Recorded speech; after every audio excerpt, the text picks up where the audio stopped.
nearer, still nearer, close to thy heart. Draw me, my Savior, so precious thou art. Fold me, oh, fold me close to thy breast. Shelter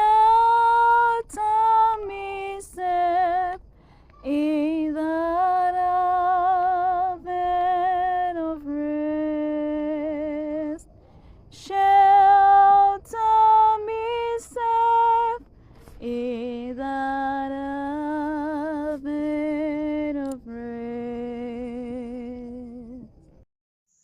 Homeward Bound, a daily devotional by Ellen G. White. Satan's attack on the Sabbath, June 26th. He shall intend to change times and law. Daniel chapter 7 verse 25. The spirit of concession to paganism opened the way for a still further disregard of heaven's authority.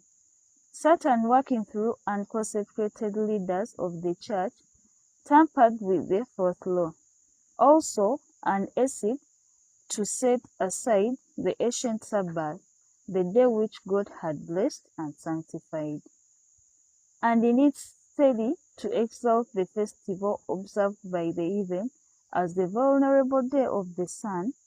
This change was not at first attempted openly. In the first centuries, the true Sabbath had been kept by all Christians. They were jealous for the honor of God and believing that His law is immutable. They zealously guarded the sacredness of its precepts.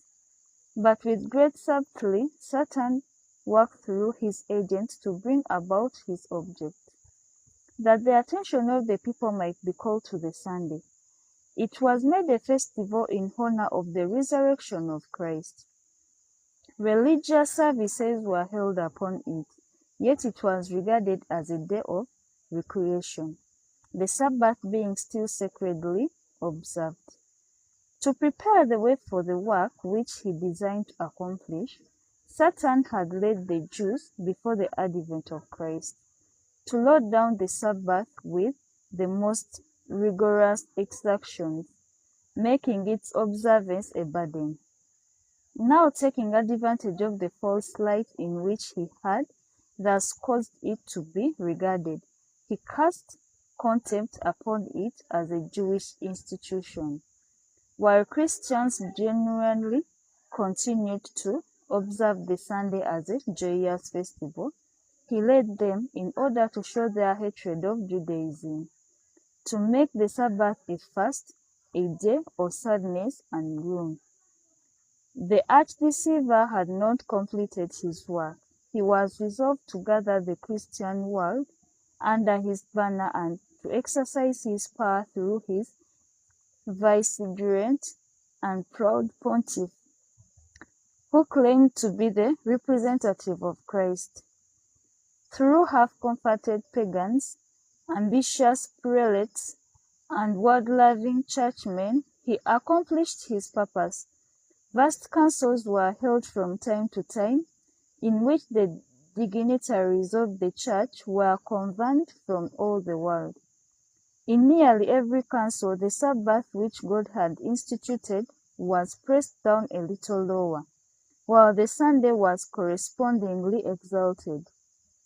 Thus the pagan festival came finally to be honored as a divine institution, while the Bible Sabbath was pronounced a relic of Judaism, and its observers were declared to be accursed. Thank you for listening.